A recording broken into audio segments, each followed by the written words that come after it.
유전자를 바꾸는 식단 두 번째로 생각할 것은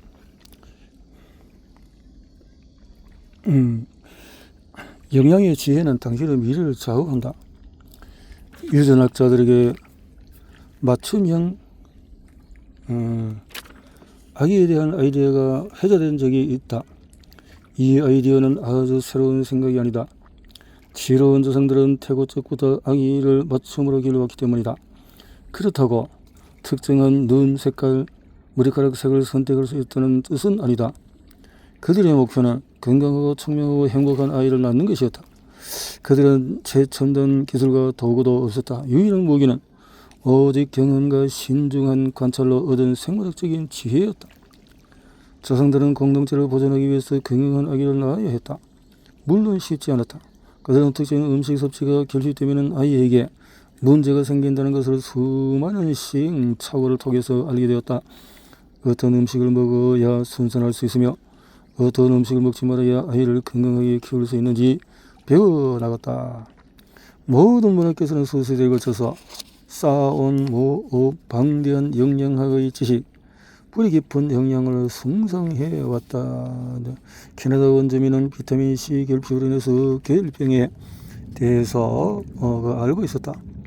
1930년대에 수많은 탐험가들은 계열병 때문에 목숨을 잃곤 했다. 다음은 원주민과의 대화의 일부다. 나이 지긋한 한 원주민에게 백인들에게 계열병 예방법을 왜 알려주지 않았는지를 물었다. 그러자 백인은 아는 게 너무 많아서 원주민에게 아무것도 묻지 않는다라고 답했다. 내게는 알려줄 수 있는지를 물었다. 원주민은 초장이 허락한다면 그렇게 하겠다라고 대답했다. 1시간 정도 후에 원주민은 초장의 허락을 받았다고 말했다. 그 이유는 내가 원주민의 친구이기 때문이라고 했다. 그는 사슴을 잡아서 어떻게 손질하는지 설명했다. 그리고 사슴의 등 쪽에 신장 바로 위에 있는 작은 공 2개가 지방에 둘러싸여 있다는 그것을 최대한 많은 조각으로 잘라내어서 모든 원주민 부족과 나눈다라고 말했다. 필자가 이 구절을 처음 접했을 때 원주민들의 지식이 얼마나 깊었는지 바로 알 수 있었다. 원주민이 제작한 작은 공은 부신이다. 사슴의 부신에는 비타민C가 엄청나게 함유되어 있다. 의과대학에서 강의하는 영양학 수업보다도 훨씬 훌륭했다. 영양학 교재에는 비타민C를 과일과 채소에서만 얻을 수 있다고 서술하고 있다. 원주민 초장이 음식에 대해서 매우 해박했음을 알 수 있다. 토착 원주민들에게 음식과 영양에 관한 지식은 매우 중요한 자산이다. 요즘 우리는 정보 좀 공유할까라고 쉽게 말하곤 한다. 하지만 원주민에게 음식과 영양에 관해서 조언을 구하는 행위는 국가의 전략 무기를 공유하는 것 같다. 아프리카 옛말에 노인 한 명이 죽는 것은 도서관 하나가 불타 없어지는 것이라고 하는 문구와 맥락을 함께한다. 우리는 음식을 연료나 칼로리 그리고 비타민의 원천으로 여기며 살아간다. 반면에 고대인들은 음식과 식사를 신성한 행위로 여겼다. 음식을 통해서 대자연과 연결된다는 믿음을 노래와 기도로 표현했다. 후성 유전학은 고대인들의 신념이 진실임을 증명하고 있다. 우리의 유전자는 음식의 화학적인 정보에 기초해서 매일매일 결정을 내리고 있다. 음식은 일종의 암호화된 정보라고 할 수 있다. 이 정보에는 육지와 바다의 미세한 정보가 고스란히 담겨 있다.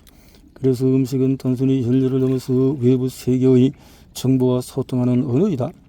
이 언어는 유전자를 더 좋게 혹은 더 나쁘게 프로그래밍한다. 유전자 복권 당첨자들은 그들의 선조들이 유익한 화학적인 정보를 음식으로 흡수했기 때문에 건강한 유전자를 물려받은 것이다. 필자는 음식이 어떻게 유전자를 프로그래밍하고 영향을 끼치는지 10년 넘게 연구해왔다. 그리고 음식이 생명 건강보다도 유전자 관리를 훨씬 유용하게 한다는 것을 알았다. 유전자 발현을 최적화할 수 있는 영양소. 음식만 제대로 먹는다면 유전자 재프로그래밍이 가능하다. 암, 노화, 치매를 비롯해서 신진대사를 조절할 수 있다. 일찍 계획을 세울수록 유전자 활동은 탄력을 받을 것이다.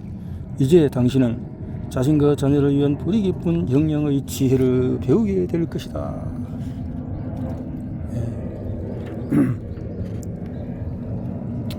음식을 통해 아름답고 건강해지는 법은 비타민, 무기질 그리고 항산화제가 특정 질병을 예방한다는 연구 결과가 매일 새롭게 발표되고 있다. 사람들은 영양소의 효과를 경험적으로 알고 영양 보충제와 기능성 식품을 구입하고 있다.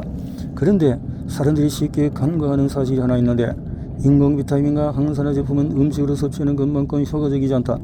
기대 이하인 경우가 대부분이다. 심지어 몸에 해로울 수 있다.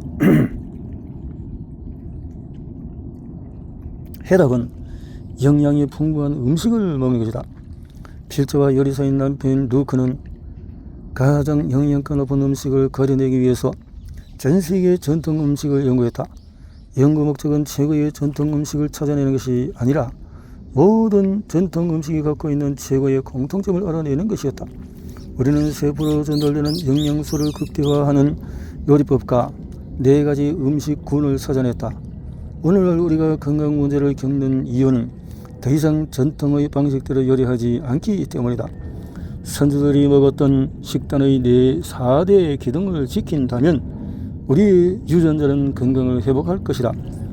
유전자의 건강은 물려받은 유산이다. 일부 사람들은 이 소중한 유산을 마구 낭비하는데도 별탈 없이 지내는 경우를 볼 수 있다. 마치 유명한 가문에서 태어난 게으른 학생이 성적과 관계없이 명문대학을 보장받는 것처럼 말이다. 건강한 유전자를 소유한 소수 행운아들은 아름다운 몸을 위해서 노력할 필요가 없다. 슬픈 사실은 게으름의 대가를 치르는 것은 다음 세대의 몫이라는 것이다. 담배와 초콜릿으로 자기 몸을 홀대하는 슈퍼모델들을 볼 수가 있다. 그들은 영양적인 학대에도 불구하고 아름다운 골격을 한동안 유지할 것이다. 하지만 피부는 부족한 영양을 빼앗아서 보충할 것이며 뼈는 서서히 약해질 것이다. 어느 순간 피부의 결합 조직이 무너지기 시작하면 아름다움은 서서히 사라질 것이다. 여성의 중요한 신체 기관, 난자의 유전자도 영향을 받을 것이다. 이러한 유전적인 퇴화는 슈퍼모델의 에너지와 아름다움 그리고 자녀의 건강을 빼앗아 갈 것이다. 당신도 예외가 아니다. 자녀가 좋은 대학에 가기를 원하는가? 좋은 학원으로 이사가는 것을 고민하는가? 그것보다도 자녀들이 어떻게 하면 건강하고 아름답게 성장할 수 있을지 고민하라. 그 노력의 열매는 자녀의 학습 능력과 외모에 분명히 영향을 줄 것이다. 그 변화를 통해서 자녀가 펼치고 싶은 꿈은 더욱 성장할 것이다. 모든 것이 당신이 무엇을 먹느냐에 달려있다. 후성 유전학의 사전적인 의미는 DNA의 일정한 순서, 염기 서열의 변화를 수반하지 않으면서도 유전자의 패턴과 발현의 변화 메커니즘을 연구하는 학문이다. 정의가 이해되는가? 후성 유전학에서 후성을 의미하는 에피라는 라틴어로 뭐뭐 외에 무엇을 넘어라는 뜻이다. DNA 염기 서열에 의해서 유전자를 넘어선 정보가 유전에 관여하는 현상을 말한다. 예를 들어서 다음과 같다. 건물을 지을 때 설계도가 필요하듯이 유전자는 생명체의 설계도라고 할 수 있다. 유전자는 자기 복제를 통해서 후 세대로 전수되는 이기적인 본능을 갖고 있다. 유전자 안에는 DNA가 일정한 순서로 구성되어 있다. 스마트폰이 발명되기 이전에 음악을 들을 수 있는 기록 매체는 카세트 테이프였다. 카세트 테이프는 자성을 이용한 기록 매체도 마찬가지로 DNA는 유전자의 자기 배열 상태라고 할 수 있다. 유전학에서 말하는 유전은 이 DNA 결합체인 유전자가 전달되는 현상을 말한다. 유전은 라틴어 헤레디타스에서 유래했으며 과거 상속자를 뜻하는 법률 용어였다. 우리는 부모의 유전자에 엄청난 영향을 받는다. 부모가 키가 크면 자녀의 키도 클 가능성이 높다. 부모와 자녀의 발가락이 닮은 것은 전적으로 유전자 덕분이다. 유전자는 외모와 행동 그리고 성격까지도 커다란 영향을 미친다. 우리는 유전자의 본질을 바꿀 수는 없다. 다만 유전자의 본질이 발현되는 요소는 조절할 수 있다. 발현은 숨어있던 본질이 외부로 모습을 드러내는 것을 의미한다. 후성 유전학은 유전자의 발현에 영향을 미치는 인자를 바꿀 수 있다고 생각한다. 이 발현 인자는 후 세대에 다시 유전될 수 있다. 내가 강조하고 싶은 것은 이 유전자 발현에 커다란 영향을 미치는 것이 바로 음식이라는 사실이다. 그리고 지혜로운 조상들의 엄청난 정보가 축적된 것이 전통 요리이다. 모든 전통 요리는 4가지 범주로 나올 수 있다. 첫째로 뼈 있는 고기, 둘째로 동물의 장기와 내장, 셋째로 신선한 채소, 과일, 넷째로 발효 발화 음식이다. 이렇게 전통 문화를 이렇게 오스카의 여인, 그녀들이 아름다운 이유는 자, 통째로 먹고 뼈까지도 먹고 그렇게 할 수 있어야 되겠네요. 오스카의 여인, 그녀들이 아름다운 이유는 흑인 여배우 할리 베리가 아카데미 시상식 무대에서 눈물을 흘리며 수상소감을 다음 같이 말했다. 이 순간은 나보다 훨씬 더 큽니다. 이 순간은 이름도 얼굴도 없는 모든 유색 인종 여성을 위한 것입니다. 아카데미가 신의 은총이 담길 그릇으로 저를 선택해 준 것에 감사합니다. 고맙습니다. 그녀는 흑인 여성으로서 처음 오스카상을 수상했다. 할리 베리의 얼굴을 보면서 그동안 아카데미 무대를 빛냈던 다른 여배우들의 얼굴이 떠올랐다. 샤를리즈 테일러, 니콜 키드만, 케이트 블란쳇, 안젤리나 졸리, 줄리아 로치, 김 베이싱어, 엘리자베스 테일러, 잉그리드 버그만 등 아카데미상 영광수상했던 모든 여배우들의 연결고리는 과연 무엇일까? 먼저 여배우들 모두 자신의 분야에서 뛰어난 지능을 보였다. 그리고 그들은 모두는 너무나 매력적인 존재였다. 여배우들처럼 우리도 하나의 그릇이다. 먹고 생존하고 유전물질을 재생산하도록 만들어진 특별한 그런 말이다. 우리의 몸과 DNA는 외부 세상과 연결되어 있다. 바로 음식이 말이다. 여배우들의 완벽하고 조화로운 몸은 자연과 그녀들의 유전자가 행복한 관계를 이뤘다는 증거다. 자신의 유전자와 이런 관계를 만들고 싶은가? 건강하고 아름다워지고 싶은가? 그러다면 당신의 DNA 지능을 활용할 수 있어야 한다. 우리는 전체 유전자의 단 2%만 사용하고 있다. 과학자들은 나머지 98%를 정크 DNA라고 명명했다. 여기서 정크라는 이름은 나머지 98% DNA가 쓸모없기 때문이 아니라 아직 그 활용도를 알지 못한다는 의미다. 다행히 과학자들은 이 정크 DNA에 대단한 능력이 있음을 발견했다. DNA의 2%는 암호화된 데이터를 저장하고 정크 DNA는 생명활동을 위한 중요 결정에 관여하는 것으로 보인다. 이를테면 동일한 DNA를 가진 두 개의 줄기세포 중에서 하나는 눈의 일부가 되고 다른 하나는 간의 일부가 되는 것 같은 결정 말이다. 또한 정크 DNA는 수많은 화학 정보를 활용해서 유전자의 작동 버튼을 결정한다. 인간 게놈 프로젝트로 알게 된 가장 흥미로운 사실은 인간의 유전자가 저의 유전자와 매우 비슷하다는 것이다. 인간의 단백질은 다른 동물들의 단백질과 다르지 않다. 그렇다면 우리를 비로소 인간으로 만드는 것은 뭘까? 그것은 유전자의 조절 부위이다. 토론토 대학의 중독 건강센터 아트라스 페트로니스 교수는 우리는 전통적인 유전 연구 프로그램의 핵심 원리를 근본적으로 수정할 필요가 있다. 돌연변이와 자연 선택에 의한 진화는 빙산의 일각에 불과하다. 그 빙산의 밑바닥에 후성 유전학이 있다고 말했다. 우리는 98%의 정크 DNA가 세포 활동을 제어하는 복잡한 조절 시스템에 관여하고 있음을 알 수 있다.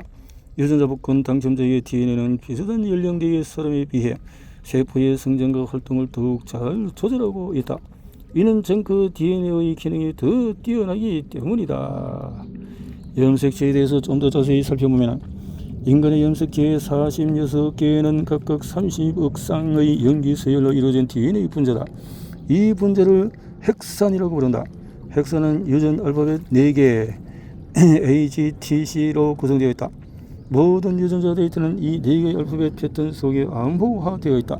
이 염기 서열의 순서가 바뀌면 패턴이 바뀌고 의미도 바뀐다. 의미가 바뀌면 생물의 운명은 완전히 달라진다. 그래서 생물학자들은 생명의 운명은 알파벳 순서의 변화에 달려있다고 오랫동안 믿어왔다. 후성 유전학은 알파벳 순서의 변화와 더불어서 DNA 이중나선 구조가 유전자 발현 방식에 커다란 영향을 미치고 있다는 것을 발견했다. 2005년 에스파냐 과학자들이 그 미스터리를 풀 방법을 찾아냈다. 이들은 각각 3세와 50세의 일란성 쌍둥이를 함께 연구했다. 3세 쌍둥이들의 유전자는 서로 매우 유사했으며 동일한 유전자 표지를 가지고 있었다. 반면에 50세 쌍둥이의 염색체는 크리스마스 트리 장식처럼 녹색과 붉은색의 대조적인 색을 띠었다. 청년의 일란성 쌍둥이의 유전자 표지는 더 이상 동일하지가 않았다. 유전자 표지의 변화는 단지 노화 때문만은 아니었다. 그것은 오랜 시간 반복된 삶의 결과였다. 유전자에는 우리가 먹고 마시고 호흡하고 생각하고 행동한 결과가 그대로 반영되어 있다.